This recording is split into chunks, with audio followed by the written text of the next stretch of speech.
Welcome to the demonstration corner. Today we will be talking about the GHFM-01, which is the guarded heat flow meter. But tradition here, before we do, we're going to do a little spin around the demonstration corner to show the equipment we have here that we have available for live demonstrations like this that are open to everyone, as well as one-on-ones, and we use this resource for training as well.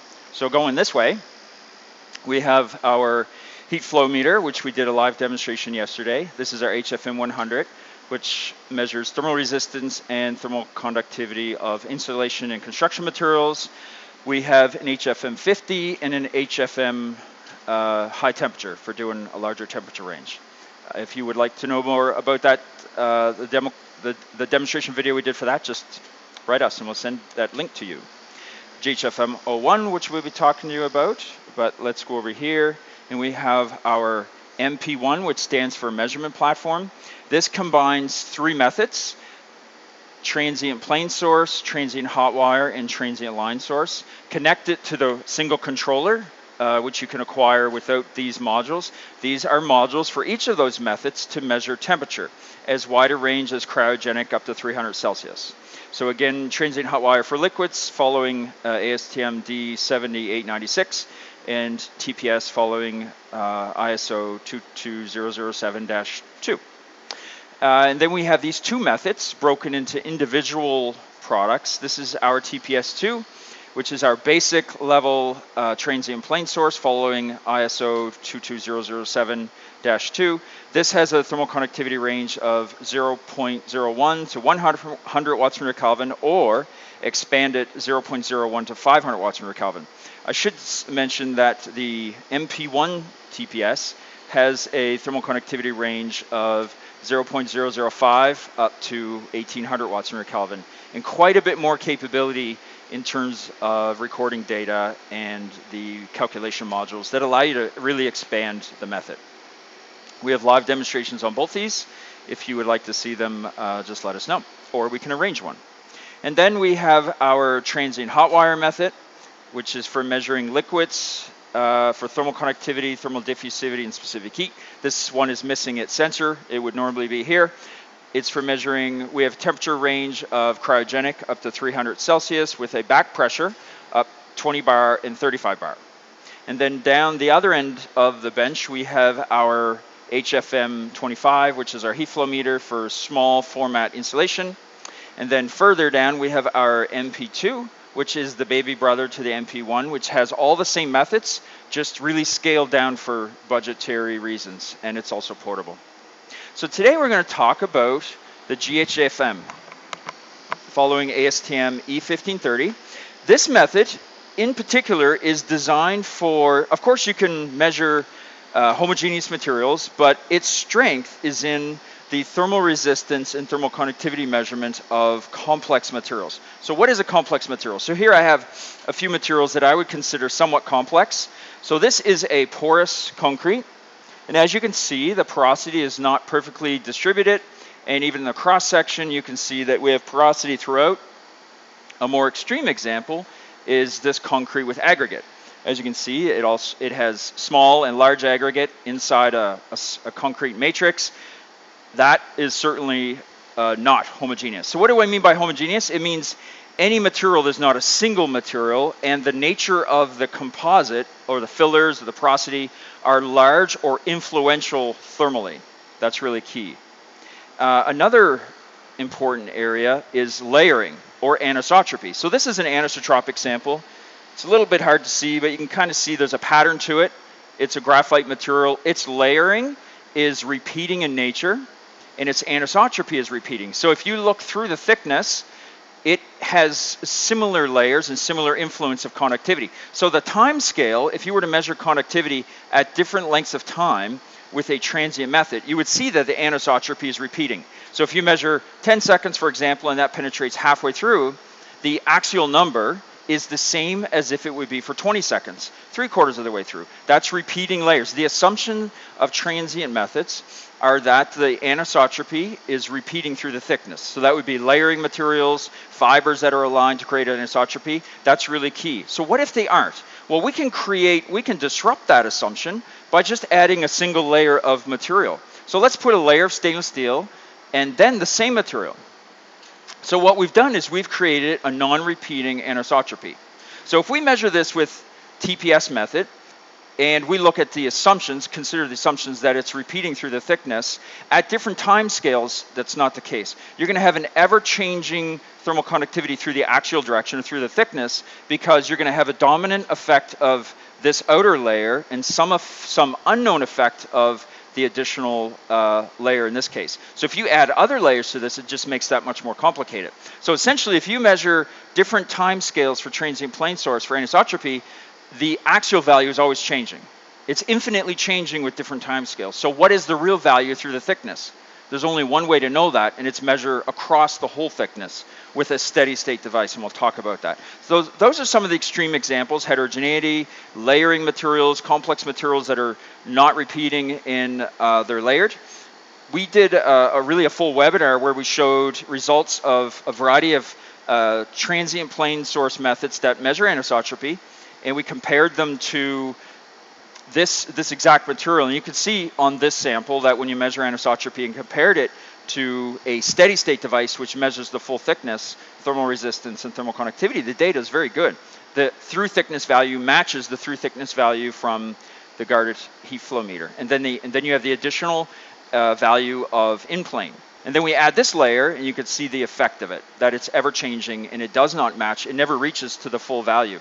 And then you have the effects of heat sort of dispersing along the in-plane direction and not knowing what the real penetration depth is, because it's a composite value in plane or parallel of two resistances. So it's quite a complex measurement when you disrupt the assumptions of repeating layers.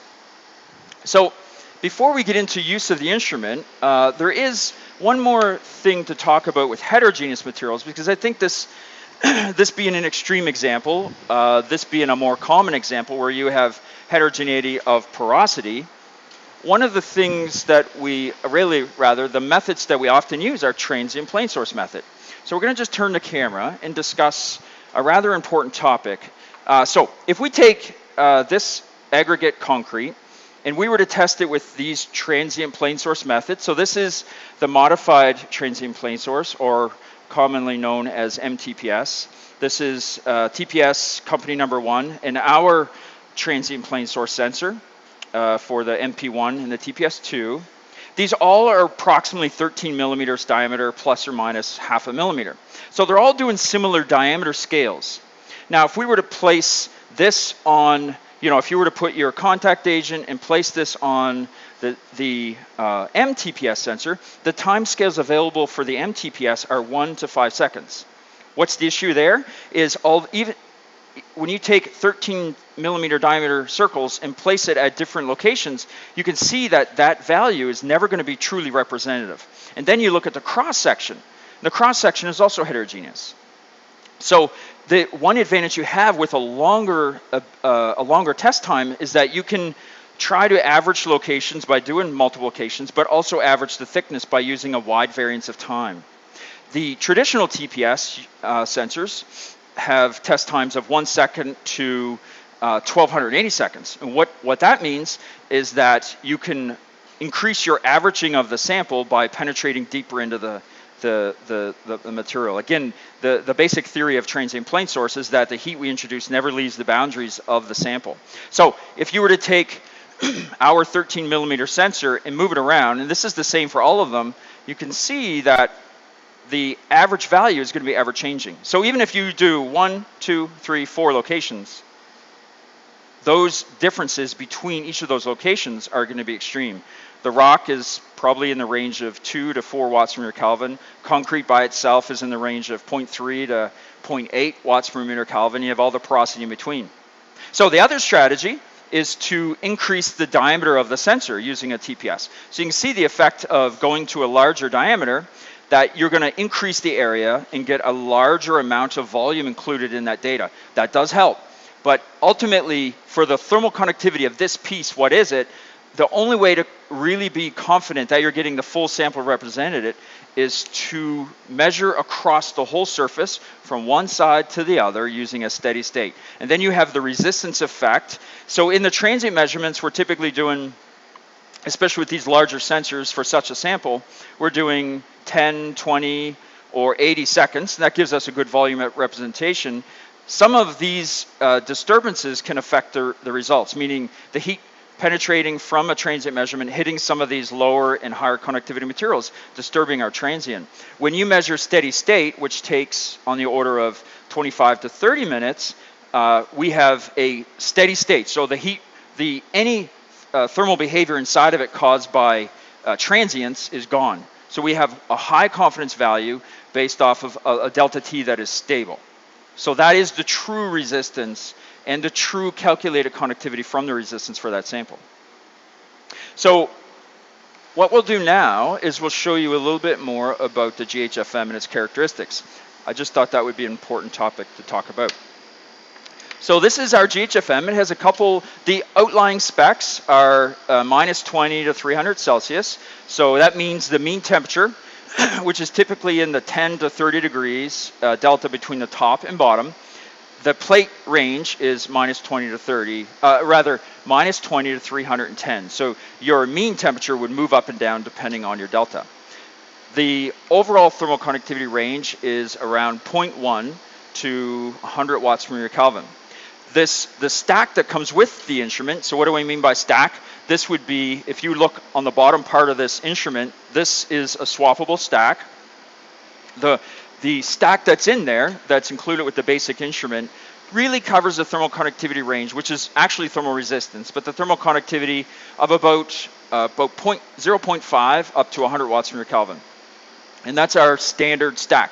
This is stack number 2, or our high resistance stack. This covers the other range of polymers, which would be approximately 0.5 to 0.1 watt per meter Kelvin.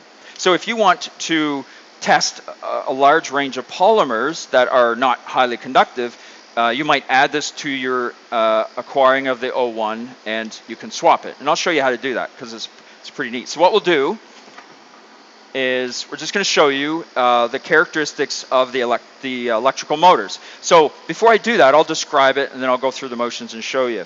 The top stack is connected by a gimbal that measures the thickness with an optical encoder. That gimbal allows for non-flat samples, so it allows to adjust for non-perfect flat samples. That moves up and down with electric motors. The only connections to this device are the power and the circulator used to do the low temperature work. So that upper stack, we typically do the heat on that upper stack, and that gimbal system works to really, that's our proprietary stack. The gimbal system really works to accommodate different samples of different thickness. The other variables you can introduce to an experiment, if you have non-rigid samples or compressible samples, you can change the compression up to 55 psi. You can set to a specific thickness. So because we have an optical encoder, you can tell the system to use standard force or set to a specific thickness or set to a specific force. So those are all options to you.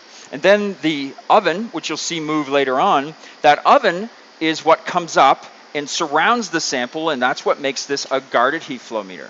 So that guard is set to the mean temperature of the delta. So if the upper stack is 50 and the lower stack is 10, our mean is 20 degrees, sorry, 25, 35. That oven would be set to the mean temperature of that delta. So, and what that does is that limits the amount of lateral heat loss in the sample so that we have a high confidence one directional heat flow from the upper stack to the lower stack. So let's show you how to change that stack if that was ever required. So I'm doing this in the software. I'm going to leave the camera where it is.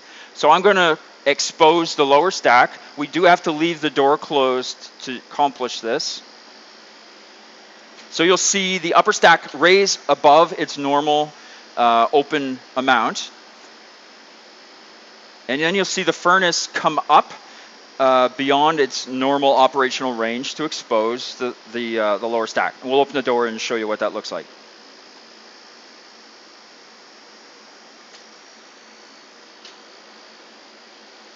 So all of this is done with motors. The oven and the upper stack run on motors. So once that's done, the software tells you, which I'll share in a sec, So once we open this, the light changes to say you're now open, and there's circulator and electrical connections that you can quick disconnect, remove that one, and insert this one. And that's how you can swap the different lower stack. And there's two different references that are included in the stack, which give us our reference ranges for resistance and calculated thermal conductivity. So I'm going to close that and share the screen just so you can see what I was referring to. So this is after I click expose stack. These are the steps it walks you through. Remove old stack, connect and both fluid and thermocouples and the 4-point heater. The stack is locked. This is where you tell it which range you have installed. We're leaving it where it is, which is the range 1. And then we click that and we're done. So this puts, and if we share the camera again, you can see that now it's just going back to normal status. So these all go back, and as long as your door is closed, it's all automatic. So we'll wait for these to go back.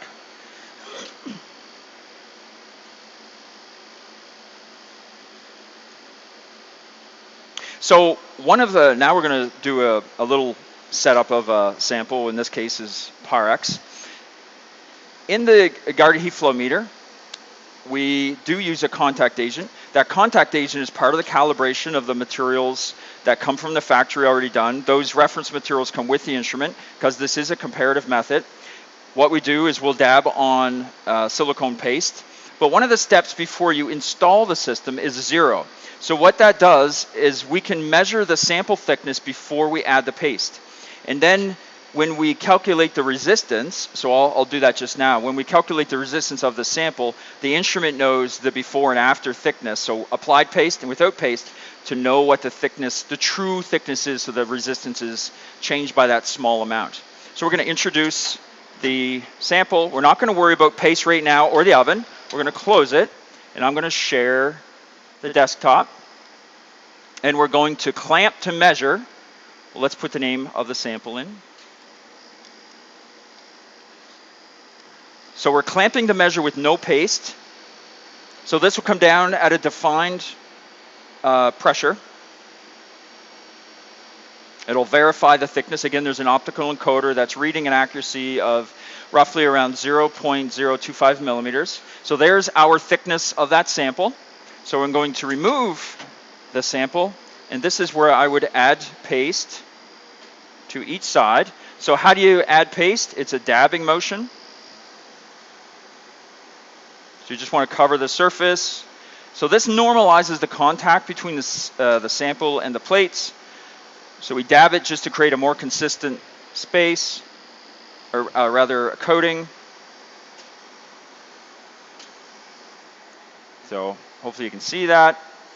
So some of the questions are, does the contact agent affect the sample or the measurement? And if it's used correctly, meaning the contact agent is included in the calibration, the effects of this very thin amount of silicone paste is very small. Now, if you have a very porous material and it was getting into the pores of that sample at the surface, of course, that's a consideration. So you'd want to be careful not to affect that too much. But that would be true for any method that uses a contact agent. So there's our sample with paste applied. So now we'll insert that. So now we're done. I'm just going to use paper towel. We'll close our door because it will not close until our doors, or rather the upper plate, upper gimbal won't close until that is done. So I'm going to go back to the desktop.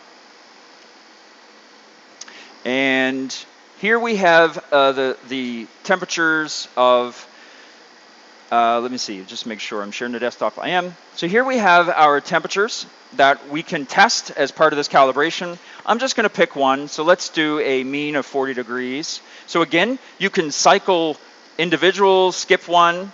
You can also do all of them by clicking Add All. Or you could do individual ones and then cycle through. That means that it'll start at 60, do 100, and then go back to 60, and then do 100 3 times. So let's zero all of these and just do these two. So here is where we set our clamping approach. Auto detect is what you use for non-compressible materials or rigid materials. but here's where you can tell it to close to a height, close to a weight or pressure.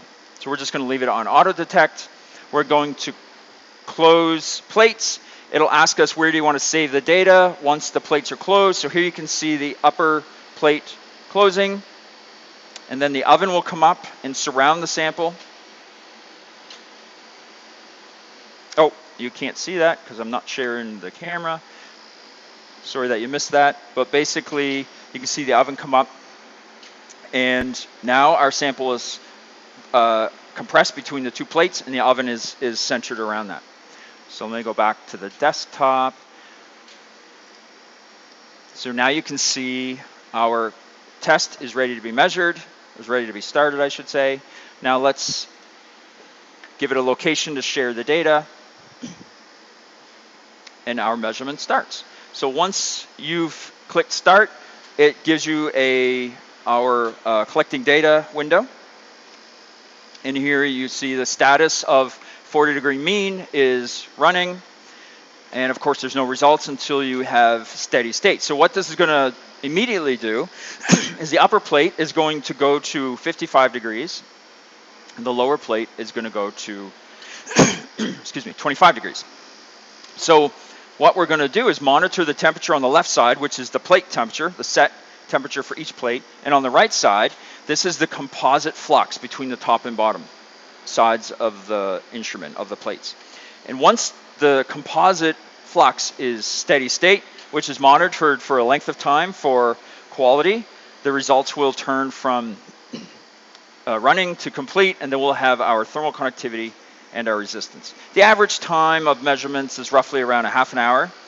And then to go to another temperature is another half an hour. Now, one of the things that we talk about with transient methods is that it's fast. One thing to consider is that most transient measurements we are measuring 5 or 6 times just to get a good average value.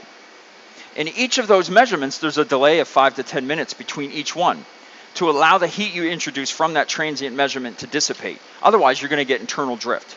Doesn't matter who the maker of the transient method is. Any heat you introduce into the sample, you have to wait for that to dissipate. So, in fact, to measure at one temperature multiple times, that's true, it takes roughly 45 minutes to an hour. Each temperature measurement on the GHFM is roughly 30 to 45 minutes. So in fact, the rapidness can be a little bit misleading, especially if you're adding in multiple repetitions. Now, the question is, do you need more repetitions in the steady state approach? Each of these samples are monitored for a length of time that confirms the steady state condition for several minutes. That is equal to many monitoring of the temperature. Now, unless you set the sample up wrong, or you have some effect that you've done from a user's point of view that's wrong, that repeatability is going to be really high. And you may not need to do the repetition the same way you do with transient measurements, which can be very susceptible to those types of changes in measurement to measurement.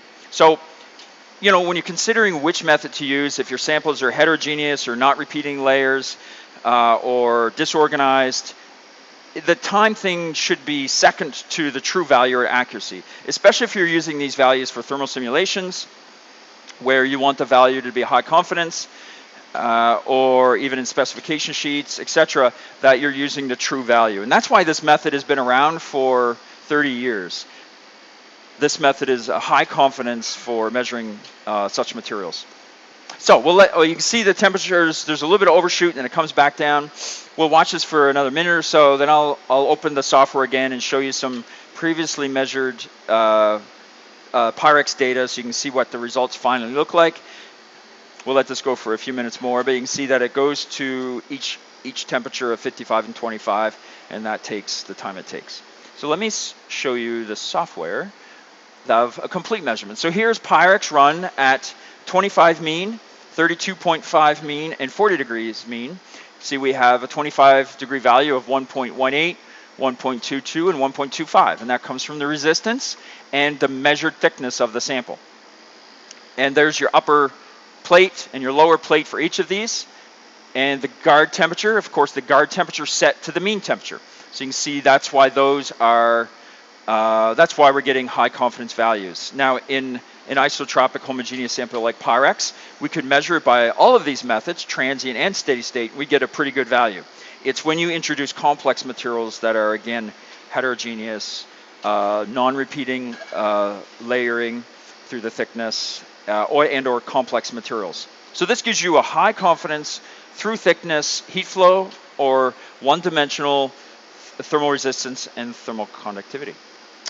So that is the GHFM-01, and I'll stick around for a few more moments if there's any questions. Otherwise, thanks for listening in.